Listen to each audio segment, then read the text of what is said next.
സാദിഖ് വളരെ ദീർഘമായി സംസാരിച്ചു. വളരെ പ്രത്യേകിച്ച് നമ്മൾ എത്തി നിൽക്കുന്ന ഒരു ഘട്ടം എന്താണെന്നുള്ളതിനെ പറ്റിയുള്ള വളരെ ഇൻട്രോസ്പെക്റ്റീവായ അകത്തു നിന്നുള്ള ഒരു പരിശോധനയാണ്. അപ്പം എനിക്കിതിന് സൂചിപ്പിക്കാനുള്ള ചില കാര്യങ്ങൾ, ഹിന്ദുത്വം എന്ന് പറയുന്നത് ഇപ്പോൾ ഒരു പ്രത്യേക രീതിയിൽ അതിന് ചോദ്യം ചെയ്യപ്പെടാവുന്ന, അല്ലെങ്കിൽ അതിൻ്റെ ഒരു പ്രത്യേക രീതിയിലായിരുന്നു അവർ വിചാരിച്ചത്. കഴിഞ്ഞ 10 വർഷത്തെ അധികാരത്തിന് ശേഷം അവരുടെ ഒരു കണക്കുകൂട്ടൽ പ്രകാരം ഇന്ത്യയിലേക്ക് ഒരു 400 സീറ്റോടുകൂടി അവർ അധികാരത്തിൽ വരും, അതിന് മുകളിലുള്ള അധികാരത്തിൽ വരും. 50 വർഷത്തേക്ക് ഇന്ത്യ അവരുടെ കയ്യിലാവുന്ന രീതിയിലുള്ള പ്രൊജക്റ്റുകൾ അവർ തയ്യാറാക്കിയിരുന്നു. കേരളത്തിൽ തന്നെ 4 മുതൽ 6 സീറ്റ് വരെയും, പ്രധാനമന്ത്രി പറഞ്ഞത് 9, 10 സീറ്റ് വരെയാണ് പറഞ്ഞത്. അങ്ങനെ വളരെയധികം ഹൈപ്പ് ആയിട്ടുള്ളൊരു പ്രതീക്ഷയായിരുന്നു അവർക്കുണ്ടായിരുന്നത്. അതനുസരിച്ച് അവരുടെ ഒരു പ്രതീക്ഷ അനുസരിച്ചാണ് എക്സിറ്റ് പോളും വന്നത്, അതിനു മുമ്പുള്ള പ്രീ പോളും വന്നത്. അതനുസരിച്ച് ഭരണകൂടവും ഏറെക്കുറെ സജ്ജമായിരുന്നു. പക്ഷേ പ്രതീക്ഷയ്ക്ക് അപ്രതീക്ഷിതമായിട്ട് അവരുടെ വളരെ ശക്തമായ ചില സിമ്പിൾ അവർക്ക് താക്കീത് തരുന്നതിനുള്ളൊരു ഇലക്ഷനാണ് വന്നത്. അതിനാണ് നമുക്ക് വേണമെങ്കിൽ ഒരു ബേസ് എന്നൊക്കെ തന്നെ വിളിക്കാവുന്ന രീതിയിലുള്ള താക്കീത് എന്ന നിലയിലാണ്. അതിന് കാരണങ്ങളിലൊന്ന്, ഏറ്റവും എല്ലാവരും ചൂണ്ടിക്കാണിക്കുന്ന ഒരു പ്രശ്നം, ഉത്തരേന്ത്യയുടെ പല ഭാഗത്തും ഈ പറഞ്ഞ പോലെ ഭരണഘടന 400 സീറ്റിലധികം ഇവർക്ക് കിട്ടുവാണെങ്കിൽ ഭരണഘടന ഭേദഗതി ചെയ്യപ്പെടുമെന്നുള്ളൊരു പ്രശ്നം അടിത്തട്ടിലെ ജനങ്ങൾക്ക് രൂപപ്പെട്ടു. പ്രത്യേകിച്ച് ഭരണഘടനയിൽ കരാറടിസ്ഥാനത്തിൽ നിൽക്കുന്ന ദലിതരടക്കമുള്ള പിന്നോക്ക OBC ജനവിഭാഗങ്ങളെ സംബന്ധിച്ച് ഇവരുടെ ഒരു സർവാധികാരം എന്ന് പറയുന്നത് അവരുടെ സോഷ്യൽ കരാറിനെ അവർ പുതുക്കിക്കളയുമോ റദ്ദ് ചെയ്യുമോ എന്നുള്ള ഭയം. അതാണ് സോഷ്യൽ നീതി, സാമൂഹ്യ നീതിയുടെ ഈ പ്രത്യക്ഷ രാഷ്ട്രീയം വീണ്ടും ഉണർന്നു വരാൻ കാരണം. രണ്ടാമത്തെ പ്രശ്നം പറഞ്ഞ പോലെ വിവിധ പ്രദേശങ്ങളിൽ വിദ്യാസമ്പന്നരായ പുതുതലമുറയിൽ വളരെ വർഷങ്ങളായിട്ട് ഉള്ള തൊഴിൽപരമായ സ്റ്റാഗ്നേഷൻ, അവർക്ക് തൊഴിൽ കിട്ടുന്നില്ല, വിവിധ സർക്കാർ ഏജൻസികളിൽ തൊഴിൽ കിട്ടുന്നില്ല എന്നുള്ളത് വളരെ പ്രധാനപ്പെട്ട ഒരു കാര്യം. അതുകൊണ്ട് തന്നെ പൊതുവെ സാധാരണ ഹിന്ദു സമൂഹത്തിനകത്ത് തന്നെ, ഉപരി ഹിന്ദു സമൂഹങ്ങളുടെ അകത്തുള്ള യൂത്തിന് തന്നെ പൂർണ്ണമായിട്ട് ഇവരോട് പണ്ട് ഒരു 80കളിലോ 60കളിലോ 90കളിലോ 2000ങ്ങളുടെ തുടക്കത്തിലോ ഉണ്ടായിരുന്ന ഒരു കമ്മിറ്റ്മെൻറ്റ് ഇവരോട് ഇല്ലാത്ത രീതിയിൽ, അവർക്കൊരു മങ്ങിയ രീതിയിൽ അവരോടുള്ള പ്രതീക്ഷ മങ്ങിപ്പോയ ഒരു കാരണമുണ്ട്. പിന്നെ പറഞ്ഞ പോലെ കർഷക പ്രക്ഷോഭണമുണ്ട്, അതുപോലെ തന്നെ വിവിധ തരത്തിലുള്ള സോഷ്യൽ ടെൻഷൻസ് ഉണ്ട്. ഇതെല്ലാം കൂടി കഴിയുമ്പോൾ തന്നെ ഏറ്റവും പ്രധാനപ്പെട്ട കാര്യം, ഇവർ ചൂണ്ടിക്കാണിച്ചിരുന്ന പ്രാദേശിക, അതായത് വൈവിധ്യങ്ങൾ എന്ന നിലയിൽ ഇന്ത്യയെ അഖണ്ഡ ഭാരതമെന്ന സങ്കല്പത്തിലെ ഇത് നിർമ്മിക്കാൻ കഴിയുമെങ്കിൽ ഈ അഖണ്ഡതയെ തടയുന്ന പ്രാദേശിക രാഷ്ട്രീയം ശക്തമായി നിലനിന്നുള്ളതാണ്. അതായത് ഇവിടുത്തെ ദ്രാവിഡ രാഷ്ട്രീയം എന്ന് പറയപ്പെടുന്ന തമിഴ്നാട്ടിലെ ദ്രാവിഡ സമൂഹത്തിനകത്തെ ദ്രാവിഡ പ്രസ്ഥാനം കർണാടകത്തിൽ അവർ പ്രതീക്ഷിച്ച പോലെ ഇല്ലെങ്കിൽ പോലും ഏറെക്കുറെ ഒരു തുലനാവസ്ഥ നിലനിന്നിട്ടുണ്ട്. ആന്ധ്രയിൽ തെലുങ്കാനയിൽ കിട്ടിയിട്ടുണ്ട്. അങ്ങനെ കുറേയേറെ രീതിയിൽ ഇന്ത്യയുടെ വൈവിധ്യങ്ങളെ UP-യിലൊരു വൈവിധ്യം തന്നെ നിലനിർത്തപ്പെടാൻ പറ്റി. അതേപോലെ ബീഹാറിൽ അങ്ങനെ ഇന്ത്യയുടെ പ്രാദേശിക വൈവിധ്യങ്ങളെ കേന്ദ്രീകരിച്ചുള്ള പ്രാദേശിക പാർട്ടികൾ തകർക്കപ്പെട്ടില്ല. അതൊരു പ്രധാനപ്പെട്ട കാര്യം. അതല്ലെങ്കിൽ അവയുടെ ഹിന്ദുത്വം ഈ 10 വർഷത്തിനുള്ളിൽ ഐതിഹാസികമായ അതിൻ്റെ വിജയം കൈവരിച്ചിരുന്നെങ്കിൽ 2 കാരണങ്ങളെങ്കിലും നടക്കണമായിരുന്നു. ഒന്ന്, ഹിന്ദു ഏകീകരണം. അവരുടെ പ്രശ്നം എന്ന് പറഞ്ഞാൽ അടിസ്ഥാനപരമായ ഹിന്ദുക്കളെ ഏകീകരിക്കണം. വംശവർഗ ജാതി ഭേദമില്ലാത്ത ഹിന്ദു എന്ന് പറയുന്ന ഒരു ഏകസ്വത്വത്തിനകത്തേക്ക് ഹിന്ദു ഏകീകരിക്കപ്പെടണമായിരുന്നു. അവർക്ക് കിട്ടിയ ഏറ്റവും വലിയ അവസരമായിരുന്നു ആ 10 വർഷം. ഈ 10 വർഷത്തിനുള്ളിൽ ഏകീകരിക്കപ്പെട്ടില്ലെന്ന് തന്നെയാണ് എൻ്റെ അഭിപ്രായം. മറിച്ച് ഈ ഹിന്ദു ഏകീകരണം എന്ന് പറയുന്ന അവരുടെ സങ്കല്പത്തിൽ തന്നെ വിള്ളലേൽക്കുന്ന രീതിയിലാണ് കണ്ടത്. പിന്നെ പ്രാദേശിക പ്രസ്ഥാനങ്ങൾ എന്ന് പറയുന്ന പ്രാദേശിക പ്രസ്ഥാനങ്ങൾക്ക് ഐഡൻറ്റിറ്റി തന്നെയാണവ. പ്രത്യേക സവിശേഷമായ ഐഡൻറ്റിറ്റിയുള്ള പ്രസ്ഥാനങ്ങൾക്ക് ഒലിച്ചു പോയില്ലെന്ന് മാത്രമല്ല, അവ പലതും ശക്തമായിട്ട്, പ്രത്യേകിച്ച് മമതാ ബാനർജിക്ക് അതിൻ്റേതായ ശക്തി നിലനിൽക്കപ്പെട്ടു. ഇങ്ങനെ പല പ്രദേശങ്ങളിലും പ്രാദേശിക രാഷ്ട്രീയം അതിൻ്റേതായ ഏറെക്കുറെ ശക്തമായി തന്നെ നിലനിൽക്കുന്നു. അല്ലെങ്കിൽ വൈവിധ്യങ്ങൾ തിരസ്കരിക്കപ്പെടാത്ത ഒരു കാര്യമുണ്ട്. മൂന്നാമത്തെ കാര്യം, ഈ പ്രശ്നങ്ങളിലെല്ലാം ഒരു പ്രതിപക്ഷം സമൂഹത്തിൽ അസാധ്യമാണ്. കോൺഗ്രസ് എന്ന് പറയുന്ന കോൺഗ്രസ് മുക്തമായൊരു ഇന്ത്യ ഉണ്ടായിരിക്കുകയെന്നും പ്രതിപക്ഷം ദുർബലമായിരിക്കുന്ന ഒരു മുന്നണി ഉണ്ടായെങ്കിൽ മാത്രമാണ് ഇതിൻ്റെ ഫസ്റ്റ് സ്റ്റേജിലേക്ക് അവർക്ക് കടന്നു വരാൻ പറ്റുമെന്നുള്ള ആ സങ്കല്പമാണ് അവർ ഉണ്ടാക്കിയെങ്കിൽ ഈ സങ്കല്പവും പൊളിഞ്ഞുപോയി. ഈ 3-4 സങ്കല്പങ്ങൾ അടിസ്ഥാനപരമായ പ്രാദേശികതയെ ഒഴിവായില്ല, അല്ല അതിനെ തകർക്കാൻ കഴിഞ്ഞില്ല, ഹിന്ദുത്വ ഏകീകരണം നടന്നില്ല, പ്രതിപക്ഷ മുന്നണി എന്ന് പറയുന്നത് ഇല്ലാതാവുകയോ അത് മറിച്ച് ശക്തിപ്പെട്ടു.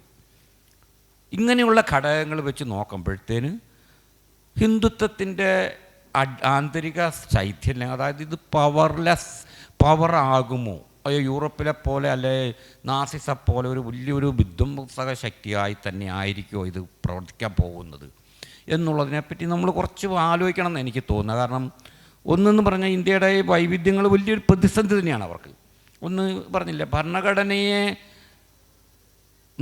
അവർ ജനിച്ചപ്പം മുതൽ RSS ജനിക്കുമ്പം തന്നെ ആവശ്യപ്പെടുന്നതാണ് ഭരണഘടന എന്ന് പറയുന്ന ഒരു വിദേശ വസ്തുവാണ്, അല്ലെ വിദേശ സാധനമാണ്. അതിനെ തിരസ്കരിച്ചുകൊണ്ട് പൗരാണിക സ്വഭാവം, ഇന്ത്യയുടെ പൗരാണിക സാംസ്കാരിക സംസ്കാരത്തിൻ്റെയും നിയമങ്ങളുടെ അടിസ്ഥാനത്തിൽ ഭരണഘടനയെ മാറ്റി എഴുതിക്കൊണ്ട് ഒരു ഭാരതീയ ഭരണഘടന എഴുതുക എന്ന് പറഞ്ഞാൽ അവരുടെ തിയറി തന്നെയാണ്. പക്ഷേ ഈ ഭരണഘടനയ്ക്ക് തിരുത്തി എഴുതാനായിട്ട് അവർക്കൊരു 3-ാം ഊഴം കിട്ടണമെങ്കിൽ അവർക്ക് അവരുടേതായ ഭൂരിപക്ഷവും അതിൻ്റേതായ ലെവൽ വേണം. ഈ ലെവലൊന്ന് കൃത്യമാക്കി എടുക്കണം. ഇതെടുക്കേണ്ടതായൊരു മൊമെൻറ്റിൽ ഈ ഭരണഘടന തന്നെ തിരിച്ചടിച്ചു. അവർക്ക് ഭരണഘടനയെ തൊടാനായിട്ട് സമൂഹം വലിയ പ്രതിസന്ധിയായി. സമൂഹത്തിനകത്തെ അടിത്തട്ടിലെ ജനത മാത്രമല്ല, ലിബറൽസിന് പോലും ഭരണഘടന വന്നു കഴിഞ്ഞാൽ ഈ പറഞ്ഞ പോലെ ധർമ്മശാസ്ത്ര അടിസ്ഥാനത്തിലുള്ള ഹിന്ദു ധർമ്മശാസ്ത്രമോ അടിസ്ഥാനത്തിലുള്ള അവരുടെ ഒരു എണ്ണം വരുമോ എന്നുള്ള പ്രശ്നമാണ്. ഭരണഘടന തന്നെയാണ് അടിസ്ഥാനപരമായിട്ട് ഇവർക്കൊരു ചെക്ക് കൊടുത്തത് ഇവരുടെ ഇതിന്. പക്ഷേ ഈ ചെക്ക് കൊടുത്തതിലൂടെ ഇവരുടെ ഒരു ആന്തരിക വൈരുദ്ധ്യം നമ്മൾ ശക്തമായി കാണേണ്ടതുണ്ടെന്ന് എനിക്ക് തോന്നുന്നത്. കാരണം എന്നാ, ഈ സവർണ ഹിന്ദു എന്ന് പറയുന്ന ബ്രാഹ്മണിസ്റ്റ് ഹിന്ദുവിനകത്ത് തന്നെയാണ് ഇത് നിർമ്മിച്ചിരിക്കുന്നത്. ഇതിനകത്തെ ഈ ഘടകങ്ങളെപ്പോഴും കീഴാള സമൂഹങ്ങളുടെ അകത്തെ പലപ്പോഴും അതിൽ എൻജിനീയറിങ്ങിലൂടെ സമാഹരിച്ചെടുത്താണ്. ഇത് പറഞ്ഞ പോലെ കൃത്യമായിട്ട് അതിന് സമാഹരിക്കാൻ കഴിയുന്നത് മുസ്ലിം അപരൻ അല്ലെ മുസ്ലിം ശത്രു ആയതുകൊണ്ട് മുസ്ലിം എന്ന് പറയുന്നതിനെ അകറ്റി നിർത്തണം എന്നുള്ള പ്രശ്നവും മുസ്ലിമാണ് എന്നുള്ളൊരു പ്രതിസന്ധിയിലാണിത് ഈ കീഴാളർ ഏകീകരിക്കാൻ കഴിയുള്ളൂ, അല്ലെങ്കിൽ ഏകീകരിക്കാൻ കഴിയില്ല. സവർണ ഹിന്ദു പറഞ്ഞാൽ അവർണ ഹിന്ദു കേൾക്കുകയോ ഒന്നുമില്ല. ഒരിക്കലും ആ ഉടമ ബന്ധം പണ്ടേ നഷ്ടപ്പെട്ടു പോയതുകൊണ്ട് അങ്ങനെയുള്ള ബന്ധമല്ല, മറിച്ച് ഇവർ ഏകീകരിക്കണ ബന്ധമെങ്കിൽ മുസ്ലിം അടിസ്ഥാനപരമായിട്ടൊരു ശത്രു സ്ഥാനത്ത് നിലനിൽക്കണം. അപ്പോൾ എന്ത് പറ്റും, മുസ്ലിമിൻ്റെ കൾച്ചറലായിട്ടും രാഷ്ട്രീയമായ ഐഡൻറ്റിറ്റി എന്ന് പറയുന്നത് തിരസ്കരിക്കുകയും അത് അല്ല അതിനെ ഒന്നിലെ ഒരു നിർജ്ജീവ വസ്തുവായിട്ടോ ഒരു ഒക്കെ ആക്കി മാറ്റുക. അതായത് അതിനൊരു ഈ സാധിക്കുക ആദ്യം പറഞ്ഞ പോലെ തന്നെ അതിൻ്റെ നിർമ്മിതിപരമായ ബലം സമൂഹത്തിൽ നിന്ന് ചോർത്ത് കളയും. അതിനൊരു വെറും ഒരു ഗണം മാത്രമായിട്ട് കണക്കാക്കുക, ഒരു പറ്റം മാത്രമായി കണക്കാക്കപ്പെടുക, വാല്യൂ ഇല്ലാത്തവരാക്കി മാറ്റുക എന്ന് പറയുന്ന പ്രക്രിയയിലേക്ക് മൊത്തം സമൂഹത്തിലെ പാർട്ടികളെ എത്തിക്കുക എന്നുള്ളതാണ്, എത്തിക്കപ്പെട്ടു എന്നുള്ളതാണ് ഇപ്പോഴത്തെ ഒരു സ്ഥിതി.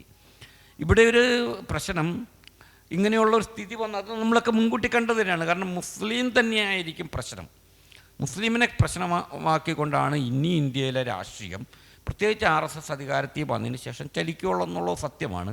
പക്ഷേ ഇവിടെ മുസ്ലിങ്ങൾക്ക് അധികാരം അവകാശങ്ങൾ ഡിഫൈൻ ചെയ്യുകയും അത് മേടിച്ചെടുക്കുകയും ചെയ്യുമ്പോൾ മാത്രമാണ് നമ്മൾ പറയുന്ന ഈ ഡെമോക്രസി എന്ന് പറയുന്നത് സാധ്യതയുണ്ടാവുള്ളൂ.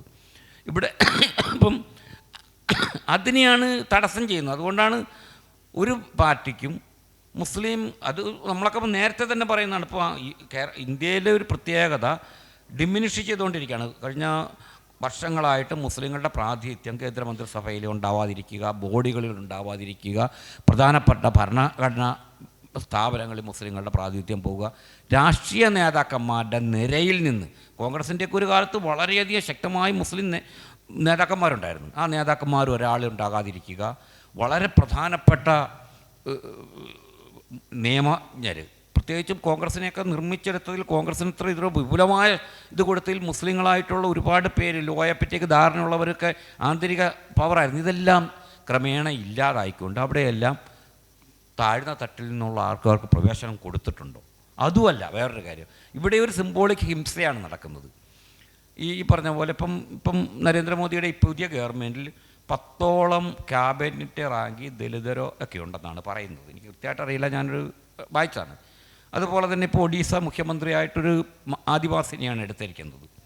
പക്ഷെ അതൊരു സത്യം പറഞ്ഞാൽ അതൊരു ആ ജനതയുടെ റെപ്രസെൻറ്റേഷൻ സാധ്യത ഒരിക്കലുമല്ല, അവരുടെ കൾച്ചറൽ ഐഡൻറ്റിറ്റിയും. കാരണം അവർ സവർണ ഈ ദലിതരുടെയും പിന്നാക്കക്കാരുടെയും ഐഡൻറ്റിറ്റി തന്നെ സവർണവിരുദ്ധമായി സമരം ചെയ്തതിലൂടെ ഉണ്ടായ ജനതയാണ്.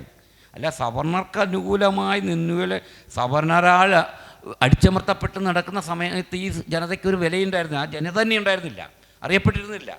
മറിച്ച് ഈ സവർണ വ്യവഹാരം എന്ന് പറയുന്ന ബ്രാഹ്മണിസത്തിനെതിരായി ആ ജനത ചലിക്കുന്നത് എന്താണോ അവിടെയാണ് അവരുടെ ഐഡൻറ്റിറ്റി ഉള്ളത്. ഈ ഐഡൻറ്റിറ്റി അതുകൊണ്ടാണ് ഇവർ രണ്ട് ഐഡൻറ്റിറ്റികളാണ്. ദലിതർ എന്ന് പറയുന്നവരും പിന്നാക്കക്കാർന്നോ അല്ലെ OBC എന്നൊക്കെ പറയുന്നവരുടെ യഥാർത്ഥ ഹിസ്റ്ററി എന്ന് പറയുന്നത് ഇവിടുത്തെ ബ്രാഹ്മണിസത്തെ എതിർത്തവരെന്നവരെയാണ്.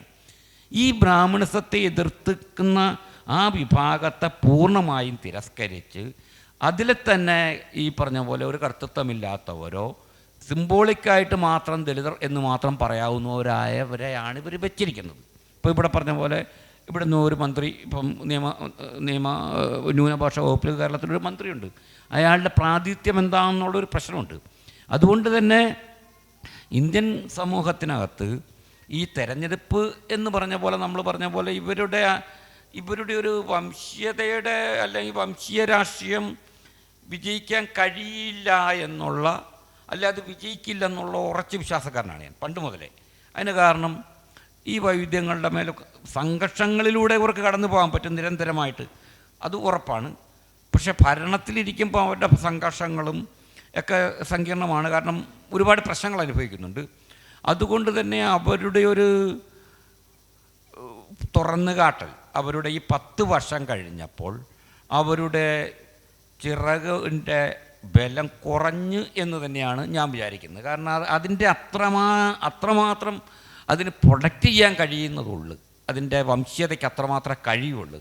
ഇപ്പം യൂറോപ്പിലെ വംശീയത എന്നൊക്കെ പറയുന്നതിന് ഇപ്പം ഒരുപാട് കാരണങ്ങളുണ്ട്. ഇവിടുത്തെ ഈ വംശീയത നിർമ്മിച്ചെടുക്കാനായിട്ടൊക്കെ ഈ പ്രത്യേകിച്ച് കീഴാള ജനത എന്ന് പറയുന്നത് പറഞ്ഞ പോലെ അടിസ്ഥാനപരമായിട്ട് അവരുടെ നിർമ്മിതി തന്നെ ബ്രാഹ്മണ വിരുദ്ധവും സവർണ വിരുദ്ധവുമാണ്. അവരുടെ കൾച്ചറൽ ഐഡൻറ്റിറ്റിയും സാമൂഹ്യമായ, അതുകൊണ്ടാണ് ഈ ഒരു ഭരണഘടനയിലൊക്കെ ഇപ്പം ജയരഘുവൊക്കെ പറയുന്ന ഇന്ത്യയിലെ ഏറ്റവും അന്യവസ്തു, ഏറ്റവും അപരിചിതമായ സാധനം ഭരണഘടനയാണ്. അത് എന്നൊക്കെ പറയുന്നതിന് കാരണം അതാണ്. ഭരണഘടനയിൽ ഈ ജനത ബന്ധപ്പെട്ട് നിൽക്കുന്നത് ഹൈന്ദവേതരമായൊരു കാര്യമായതും കൂടെ കൊണ്ടാണ്. ഹൈന്ദവതയിൽ നിന്ന് വന്നതല്ല ഇന്ത്യൻ ഭരണഘടന എന്ന് പറയുന്നത്.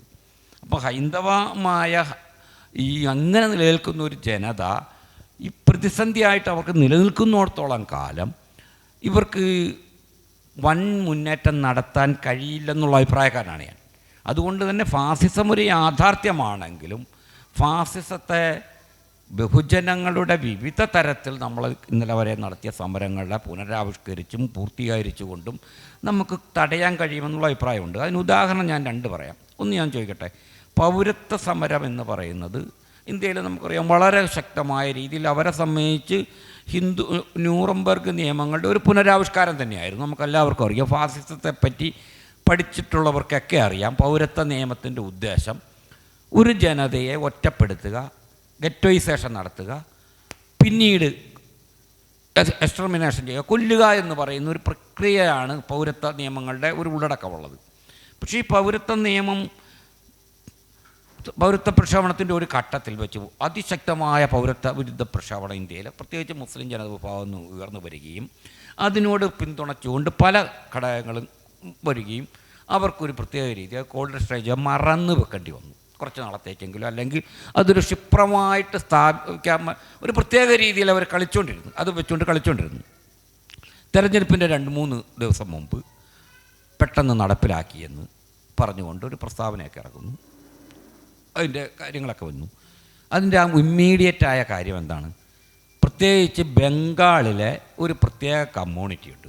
ഈ കമ്മ്യൂണിറ്റിയുടെ അകത്ത് ശക്തമായി സാന്നിധ്യം കിട്ടുമെന്നും അതിന് പോളറൈസേഷൻ ഉണ്ടാക്കി ഒരുപാട് സീറ്റ് കിട്ടുമെന്ന് ആണ് അവർ പ്രതീക്ഷിച്ചിരുന്നത്. ബംഗാളിനെ കേന്ദ്രീകരിച്ചാണ് യഥാർത്ഥത്തിൽ.